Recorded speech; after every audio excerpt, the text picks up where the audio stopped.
ہندوستانی ایک شاعر ہوا بیچارہ، ٹھیک ہے اس کی زندگی جو جیسی بھی اللہ تعالیٰ معاف کرے، مگر اس نے جب یہ بات کہی، محبت ہے جسے غار حرا میں رونے والے سے، وہ بندہ ہے خدا کا رازنا ایمان ہے میرا۔ کہتا ہے بندہ وہ ہے جس کو اللہ کا پتہ چلا، جس کو غار حرا میں رونے والے پیغمبر سے محبت ہوئی۔ محبت ہے جسے غار حرا میں رونے والے سے، وہ بندہ ہے خدا کا رازنا ایمان ہے میرا۔ جہاں ایک کملی والے نے قدم رکھا ہے اپنی، وہ صحرا بن گئے گلستان ایمان ہے میرا۔ آپ یہاں بیٹھے ہو، مدینہ شریف جائیں۔ میں گیا ایک عمرہ رمضان شریف کا زمانہ تھا، اب مسجد نبوی میں توسیع ہوگی، مگر اس کی بیرونی دیوار جو تھی نا، شام کے وقت افطار کا وقت تھا، عرب بھی بیٹھے ہوئے تھے بڑے بڑے بوڑھے، میں بھی دیوار کے ساتھ تھا، تو افطاری کا انتظام تھا۔ میرے پر اللہ کی طرف سے ایک حالت طاری ہوئی، میں نے اشعار پڑھنے شروع کیے، میں رویا اور میرے رونے پر وہ سارے عرب روئے۔ انہوں نے کہا یار ایمان اس کو کہتے ہیں، ہم مدینہ میں رہتے ہیں کوئی پتہ نہیں چلتا۔ مدینہ شریف کہ وہ پاک شہر جہاں اللہ کے رسول علیہ السلام رہے،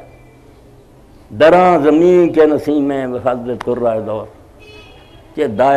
دائے دم ددنوں نافہائے تاتاری، کہ یہ کستوریاں کیا قدر و قیمت ہے ان کی اس زمین کے مقابلے میں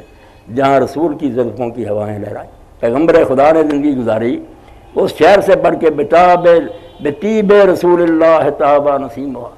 مدینے کی ہوا سے اب بھی اگر خوشبوئیں آتی ہیں تو رسول اللہ کی خوشبوئیں، جو جاتا ہے اب بھی ان گلیوں اور مکانوں میں اسے حضور کی خوشبو آتی ہے، یار اللہ کے رسول یہاں پھرتے رہے۔ اسی لیے آپ دیکھتے ہیں امام مالک اتنے بڑے امام ہیں، ساری عمر مدینہ شریف میں گزری، سوار نہیں، حالانکہ حرام نہیں سواری کرنا، وہاں نہیں سوار۔ لوگوں نے کہا وہاں دین میں اجازت ہے لوگ سوار ہوتے ہیں، آپ مدینہ شریف کی گلیوں میں سوار نہیں ہوئے پوری زندگی، فرمایا شرم آتی ہے یار رسول اللہ کے پاؤں جو ہیں وہ جانوروں کے قدموں سے رونگوں، میری یہ جرت نہیں ہے اور ہمت نہیں ہے۔ اور یہ دیوبندی بزرگوں میں سے مولانا خلیل اللہ احمد سہارنپوری رحمۃ اللہ بڑے عالم ہوئے، آخر میں ہجرت کر کے مدینہ منورہ چلے گئے۔ یہ دیوبندیت بریلوی شیعت سنی کوئی چیز، یہ ساری برباد ہونے کی باتیں ہیں۔ ہم میں سے ہر شخص جس نے کلمہ پڑھانا، آپ دل کی تہ میں اس بات کو جما لیں کہ ایک دوسرے سے بڑھ کر رسول اللہ کا دیوانہ ہے۔ علم کی کمی ہو سکتی ہے کہ اس کو صحیح پتہ نہیں چلا، علماء نے جو بتایا مان لیا، ورنہ سینہ چیر کر دیکھیں تو کوئی کلمہ گو رسول اللہ کی محبت سے خالی نہیں ہو سکتا، بڑھ بڑھ کر لوگ محبت کرتے ہیں۔ تو مولانا خلیل احمد رحمۃ اللہ علیہ آخر زمانہ مدینہ منورہ چلے گئے، ساری عمر وہاں گزاری، وہاں ہوتے ہوئے صرف ایک حج کیا، پھر حج پر نہیں گئے، مدینہ شریف ہی رہے۔ اب کہنے والے کہتے ہیں دیوبندی گستاخ ہیں، وہابی گستاخ ہے، اللہ کے بندو خدا سے ڈرو، نہ تم گستاخ ہو نہ اور کوئی سب رسول اللہ کے پروانے ہیں، یہ شمع کے پروانے ہیں۔ اور بڑی اچھی بات ہے کہ ایک دوسرے سے بڑھ کر تم محبت کرنا چاہتے ہو، اچھا ہے یہ جذبہ، مگر دوسروں پر الزام نہ لگاؤ، تانا نہ لگاؤ۔ اور مدینہ شریف میں رہتے ہوئے بھی حال تھا کہ اگر کوئی ملنے کے لیے آ گیا تو مولانا اس کو نہ رخصت کرنے کے لیے مدینہ شریف سے باہر جاتے، اچھا طریقہ مشاہدت کرنا، مہمان کو رخصت کرنا۔ مگر جب آپ محسوس کرتے کہ اگر میں یہاں سے آگے بڑھوں تو روضہ رسول پھر نظر نہیں آئے گا، تو آپ معذرت کر لیتے کہ میں مدینہ شریف میں صرف اس لیے ٹکا ہوا اور ایک حج کے علاوہ حج بھی میں نے نہیں کیا پھر دوبارہ، کہ جب وقت آخر آئے نا، جب میں مر رہا ہوں تو میری نظریں رسول اللہ کے روضہ اثر کے گنبد کو دیکھ رہی ہیں، اس لیے اگر میں باہر مر گیا تو وہ بات جس کے لیے میں مدینہ شریف میں ٹھہرا ہوں وہ تو کوئی نہ رہی۔ نکل جائے دم تیرے قدموں کے نیچے، یہی دل کی حسرت، یہی آرزو ہے۔ اور جو 10,000 صحابہ کرام رضوان اللہ اجمعین وہاں بقیع میں دفن ہوئے، باقی دنیا میں گئے دین کا کام کرتے رہے، اب وہ 10,000 جو ہے ان کا حال کیا؟ یہی حال کہ اگر روضہ رسول کو دیکھا جائے، ادھر ان کی قبریں دیکھی جائیں بالکل سائے میں، تو پھر بات وہی بنتی ہے جو تجھ بن نہ جینے کو کہتے تھے ہم، اسی عہد کو اب وفا کر کہ ہم گھر بار چھوڑ کر آ گئے تھے آپ کے قدموں میں، مرتے وقت بھی اس وعدے کو نبھایا کہ مریں گے تو آپ کے قدموں میں مریں گے۔ اس لیے اس سے بڑی سعادت اور نیک بختی کوئی نہیں کہ ایک آدمی اللہ کے رسول سے محبت کرے۔ مکہ معظمہ فتح ہوا، اس کے بعد غزوہ حنین ہوا، بہت مال آیا، اتنا مال غنیمت کبھی نہیں آیا جتنا اس موقع پر آیا۔ نبی علیہ الصلوۃ والسلام نے تقسیم کیا، مگر تقسیم میں زیادہ مکہ کے لوگ جو ابھی ابھی فتح مکہ کے بعد مسلمان ہوئے تھے، جنہیں حضور نے معافی دے دی تھی، طلقاء، مؤلفۃ القلوب، ان کا دل پرچانے کے لیے آپ نے ابو سفیان کو ساؤنڈ دے دیا، ان کے بیٹے ابو معاویہ کو، یزید کو، ایسے لوگ تو نئے نئے مسلمان سے بہت دیا، مدینے والوں کو نہیں دیا۔ تو جو نوجوان تھے ان کی زبانوں پر یہ گلہ آ گیا کہ ان لوگوں کے خون کے قطرے تو ابھی ہماری تلواروں سے ٹپک رہے ہیں، ان سے ہم جنگیں کرتے رہے حضور کے ساتھ، یہ دشمن ہوتے تھے اسلام کے، اب مکہ فتح اور یہ قید ہو گئے تو معافی دے دی تو ٹھیک ہے، مگر یہ سارا مال غنیمت ان کو دے دیا، ہمیں کچھ نہیں دیا۔ اللہ کے رسول علیہ السلام کو اس بات کی خبر ہوئی تو آپ نے خیمہ لگوایا، اس نے مدینہ شریف کے لوگوں کو اکٹھا کیا، دوسرے صحابہ نہیں آئے، مدینہ کے انصار کو جمع کیا۔ تو آپ نے پوچھا کہ میرے تک یہ باتیں پہنچی ہیں، کیا آپ لوگوں نے میری اس تقسیم پر اعتراض کیا کہ آپ نے اپنے خاندان کے لوگ جنہوں نے ابھی کلمہ پڑھا اور دشمن ہوتے تھے ان کو اتنا دے دیا، ہمیں کچھ نہیں۔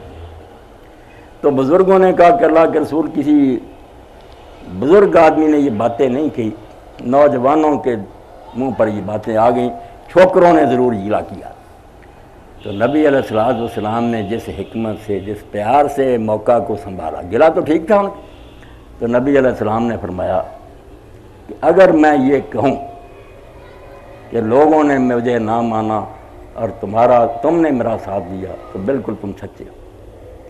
اگر تم یہ کہو کہ لوگوں نے اپنے شہر میں تجھے پناہ نہ دی، ہم اپنے شہر میں تجھے لائے، تو تمہارا یہ احسان جو ٹھیک ہے۔ جب حضور یہ کہنے لگے تو لوگ جو تھے انہوں نے رونا شروع کیا، انہوں نے کہا اللہ کے رسول ایسا نہ کہیں، احسان تو آپ کا ہے کہ ہمارے شہر میں آپ تھے، ہمارا کیا احسان ہے، ہمیں تو اللہ نے فضل فرمایا، آپ کے خادموں میں بنا دیا۔ حضور یہ کہتے رہے کہ اگر تم یہ کہو کہ تیرے پر ہمارا تو تم ٹھیک ہوگے، مگر وہ رو کر کہتے نہ حضور ایسا نہ۔ اور جب بات کمال تک پہنچی تو اللہ کے رسول علیہ السلام نے فرمایا کیا تم اس پر راضی نہیں ہو کہ یہ لوگ اونٹوں کی قطاریں لے کر اپنے گھروں کو چلے جائیں اور تم محمد رسول اللہ کو لے کر مدینہ کو چلا جاؤ؟ سارا مجمع ہوا، لوگوں نے ہاتھ اٹھا کر کہا کہ اللہ کے رسول باقی بھی انہیں دے دیں، ہم یہ اونٹ نہیں چاہتے، ہمیں اللہ کا رسول درکار ہے۔ آپ نے فرمایا میرا جینا اور مرنا تمہارے ساتھ، سوال ہی نہیں پیدا ہوتا کہ میں مکہ میں رہوں، میں چھوڑ گیا یہ شہر، میرا تمہارا زندگی اور موت کا ساتھ ہے۔